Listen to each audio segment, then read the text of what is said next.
materi kita hari ini adalah nilai dan norma. Jadi apalah yang kalian ketahui tentang nilai dan norma ini? Ada yang tahu? Norma, tahu apa gitu di sekeliling kalian? Norma yang kalian ketahui? Norma agama. Apalah contohnya itu?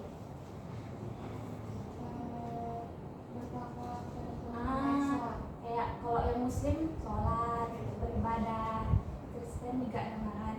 Ya Bu.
Sebelum masuk ke materi, Ibu sampaikan dulu ya tujuan pembelajaran kita pada hari ini. Yang pertama adalah peserta didik diharapkan mampu memiliki pemahaman nilai dan norma. Yang kedua, peserta didik mampu mengidentifikasi jenis-jenis nilai dan norma dan menganalisis peranan nilai dan norma dalam kehidupan dengan baik dan benar. Dan yang terakhir, peserta didik mampu mengeksplorasi kondisi sosial lingkungan sekitar dalam kerangka kronologis dan menghubungkan dengan kondisi saat ini.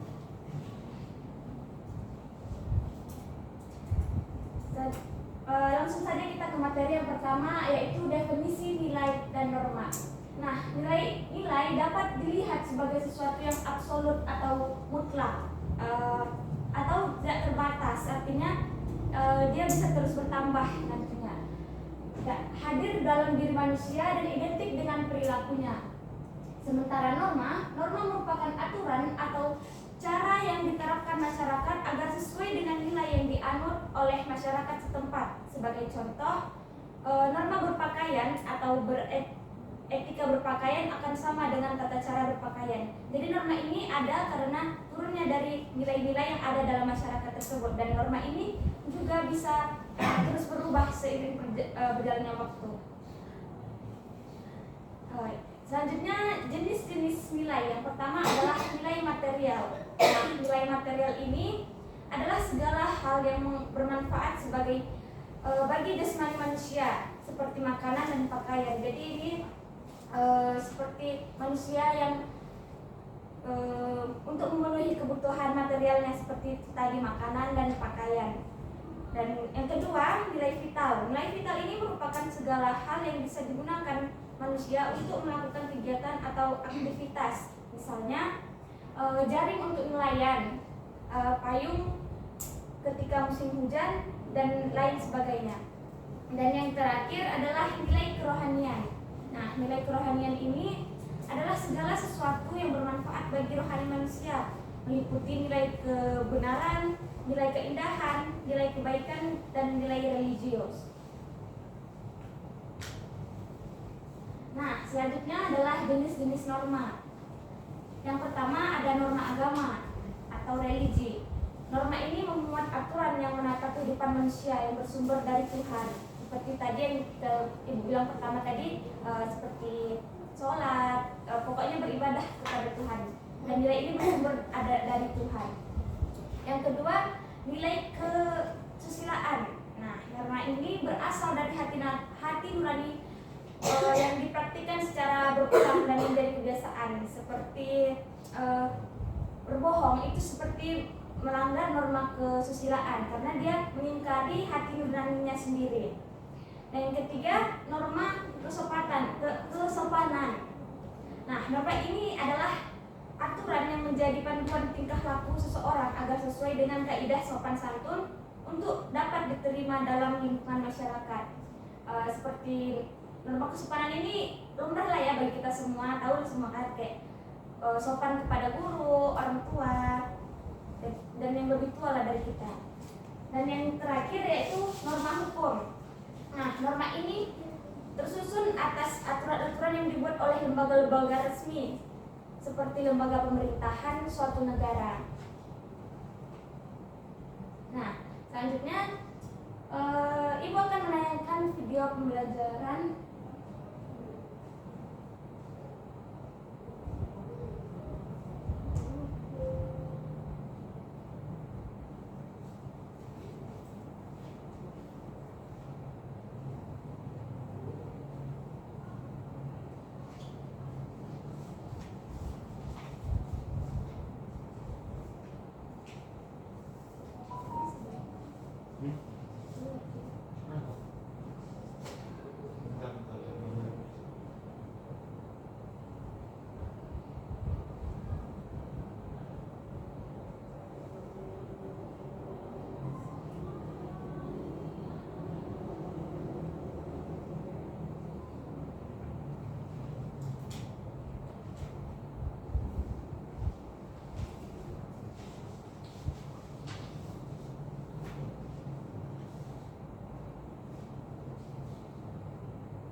Oke, karena ada kendala ya dari infokusnya, jadi Ibu sudah kirim tadi kan linknya di WA, kalian bisa buka.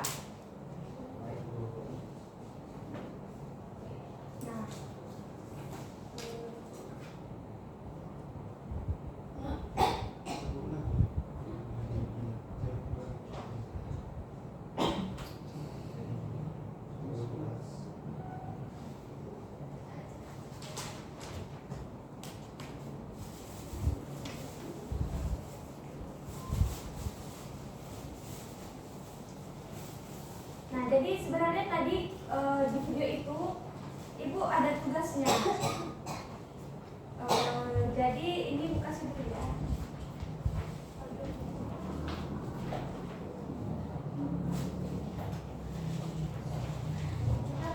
Apa nih Bu?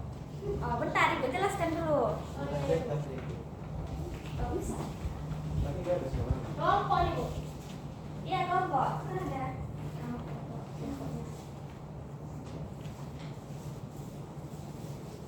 Telepon dulu ini. Ada suara nggak sekarang? Nggak ada suaranya Bu? Nggak ada. Fokusnya nggak bisa.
Nah, jadi di video itu kan apa yang kalian nampak? Pelanggaran lalu lintas Bu. Ya, diajak kawan main ya kan. Terus Melawan orang tua, suruh di rumah tapi keluar Bu. Jadi norma apalah yang dilanggar dia tadi? Ada norma apa saja yang dilanggar? Kesopanan. Agama. Norma agama. Ya, menghormati orang tua tapi dilawan. Beda lah norma kesopanan sama norma agama. Tidak marah.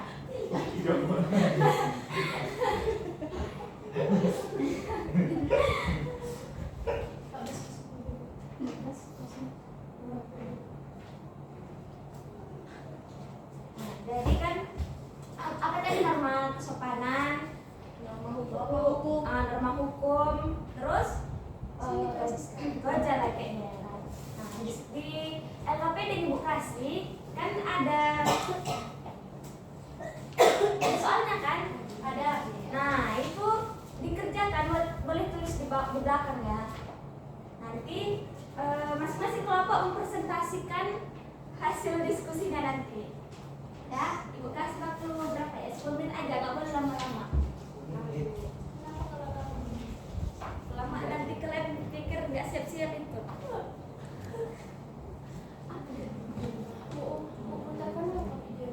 Oh, mau nengok video lagi? Iya. Ada nggak tadi suaranya itu?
Iya.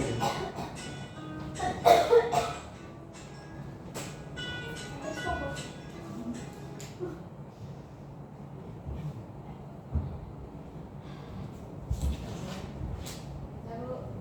Udah siap?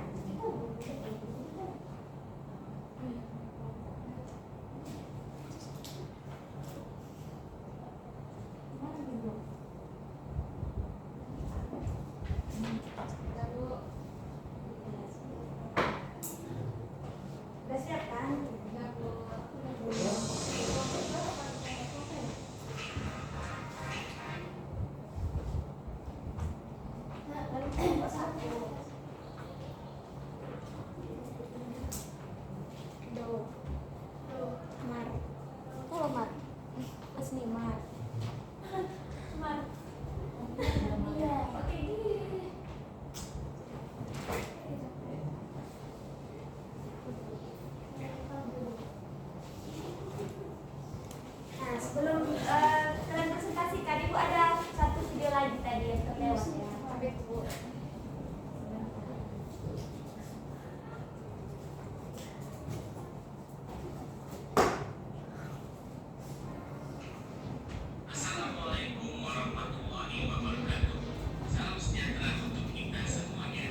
mendiskusikan.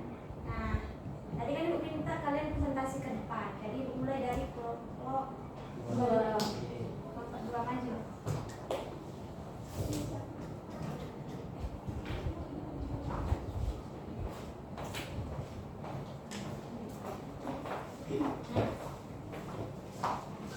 Soal yang pertama, di sini kan Ibu kasih contoh kasus jumlah pelanggaran lalu lintas roda 2 dan roda 4 pada tahun 2020 mengalami penurunan sebesar 460.000 atau turun 68% dibandingkan tahun 2019.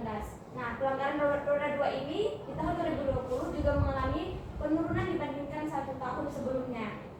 Nah, dari contoh kasus yang Ibu berikan, ada pertanyaan. Apa jenis norma yang dilanggar dari contoh kasus tersebut? Norma hukum. Norma hukum. Terus, mengapa bisa terjadi pelanggaran norma tersebut?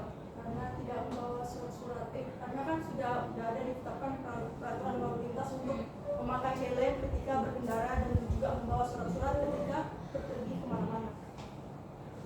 Itu jawabannya. Dan yang Ibu tanya, kenapa itu terjadi pelanggaran norma tersebut? Ini Bu jawaban yang lain karena kurangnya peran orang tua. Kalau menurut kelompok lain, mana? Cocok itu? Enggak, Bu. Kesadaran diri sih tidak. Apa? Kesadaran diri kita sendiri sih. Bisa? Bisa. Kesadaran diri, makanya terjadi pelanggaran norma tersebut karena dia apa ya, bandel ya kan? Nah, terus kalau Ibu tambahkan ya, kalau orang Indonesia ini kan memang peraturan itu menurut mereka memang untuk dilanggar, ya kan? Nah, makanya terjadi itulah pelanggaran norma tersebut. Nah, selanjutnya, bagaimana dampak dari pelanggaran lalu lintas tersebut? Kalau yang saya dapat sih, kalau misalnya dia kan tadi bawa motor nih, berhenti kemana-mana, jadi dia satu nggak memakai helm. Ya. Nah itu akan bisa menyebabkan dirinya itu misalnya nanti dia kenapa-napa di jalan, dia Kecelakaan ya. kepalanya juga akan bocor gitu. Ya. Dua, dia nggak membawa surat kendaraan seperti SNK dan KTP. Itu suatu saat akan bisa kena tilang gitu. Dan tadi dari video itu kan dia juga kayaknya masih anak sekolah ya kan, belum punya SIM. Di bawah umur. Iya, di bawah umur. Nah, terus yang terakhir, bagaimana upaya preventif untuk mencegah terjadinya pelanggaran lalu lintas? Apa jawaban kalian? Preventif ya, upaya jaga-jaga berarti perlulah Bu peran orang tua untuk memberikan pengetahuan kepada anaknya bahwasannya melanggar lalu lintas itu tidak baik bagi keselamatan dia bahkan keselamatan orang lain. Kalau menurut kelompok kalian berarti tetaplah peran orang tua lain. Ya betul, yang terlebih dahulu ya kan, untuk menyadarkan dia tadi supaya tidak melanggar norma hukum. Oke, terima kasih kelompok 1. Dari mana kelompok 2? Dua, salah. Lupa lo, udah duduk. Ada kelompok 2, silahkan maju. Kelompok 2. Kita banyak pikiran ibunya. Puasa kan pemilu nggak saya. Nah, jawab. Dari pertanyaan yang pertama, apa pelanggaran norma apa yang dilanggar? Norma hukum, Bu. Hukum. Terus yang kedua, mengapa bisa terjadi pelanggaran norma tersebut karena banyak orang yang melanggar aturan yang berlaku seperti peraturan lalu lintas. Mengapa itu bisa terjadi karena mereka tidak menaati aturan tadi. kembali tadi kesadaran diri. Kesadaran diri sendiri, Bu. Karena itu tadi itu Indonesia itu kan perlu diterapkan Iya, susah memang. Terus yang ketiga, Dampaknya bisa menyebabkan kecelakaan, terus juga karena kecelakaan itu akibatnya jadi macet, merugikan orang lain juga. Iya. terus Ibu tambahkan lagi kan kalau dia aja kecelakaan tuh ya memang risiko untuk dia kan. Terus nanti tuh dia juga bisa untuk membahayakan orang lain sebenarnya kan. Apalagi dia di bawah umur belum punya SIM ya kan. Terus yang Terakhir, bagaimana upaya preventif untuk mencegah terjadinya pelanggaran lalu lintas. Nah, kalau kelompok dari pihak kepolisian, misalnya mengadakan sosialisasi atau edukasi kepada masyarakat tentang pentingnya peraturan lalu lintas. Terus juga memberikan sanksi atau hukuman kepada masyarakat yang melanggar aturan tersebut. Jadi sampai itu lebih berat lagi daripada sebelumnya. Berikan sanksi ya. Iya Bu. Terima kasih kelompok 1. Kasih dulu tepuk tangan. Kelompok 1 lebih keren. Tadi kelompok kami nggak dikasih Karena kelompok 1 keren. Nah, terus Ibu lanjutkan ya. Materi selanjutnya adalah peranan nilai dan norma dalam kehidupan sehari-hari. Nah, yang pertama itu adalah untuk mengatur kehidupan masyarakat, untuk membentuk pola perilaku masyarakat yang tidak merugikan atau merusak tatanan yang ada. Terus yang kedua, menyeimbangkan hak dan kewajiban dalam masyarakat sehingga tidak ada pihak yang merasakan ketidakadilan atas perilaku pihak lain. Dan yang terakhir adalah nilai berfungsi sebagai alat motivasi dan kontrol sosial. Norma merupakan pedoman bagi individu untuk berlaku di dalam masyarakat. Norma juga berperan untuk mengatur, mengendalikan, memberi sanksi serta memaksa anggotanya untuk bertingkah laku di tengah masyarakat.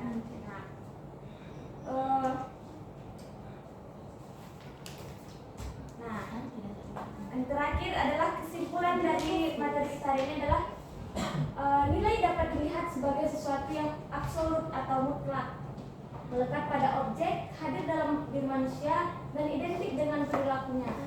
Norma merupakan aturan atau cara yang diterapkan masyarakat agar sesuai dengan nilai yang dianut oleh masyarakat setempat. Norma diturunkan dari nilai-nilai sosial yang ada di masyarakat. Nota Nogoro membagi nilai menjadi 3 macam, yaitu nilai material, nilai vital, dan nilai kerohanian. Norma dibagi menjadi norma agama, norma kesusilaan, norma kesopanan, dan norma hukum. Jadi nilai dan norma ini dibutuhkan untuk menjaga kestabilan kehidupan dalam masyarakat.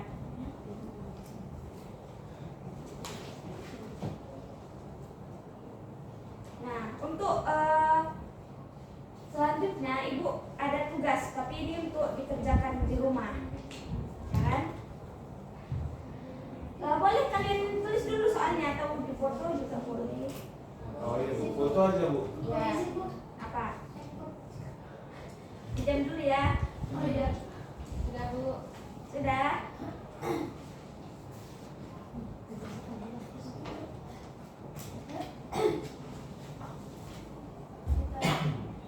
Nah, jadi sekian dari materi kita yang disampaikan hari ini. Ada baiknya sebelum menutup pembelajaran kita ini, silahkan kita untuk berdoa. Mari kita tutup lagi pembicaraan kita dengan doa. Doa dimulai.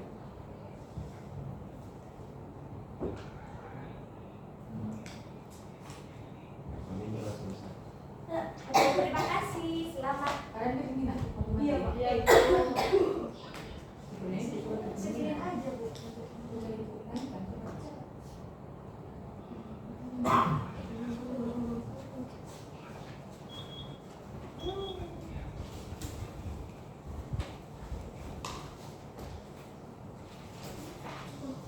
Siapa sih? Lanjut nih. Langsung aja dinilai.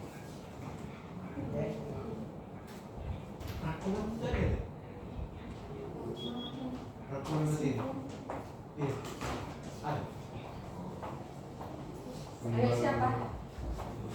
Sumber belajarnya belum mengandung PACK. Iya, karena di sumber belajar di modul dia masih menggunakan Google C, Pak.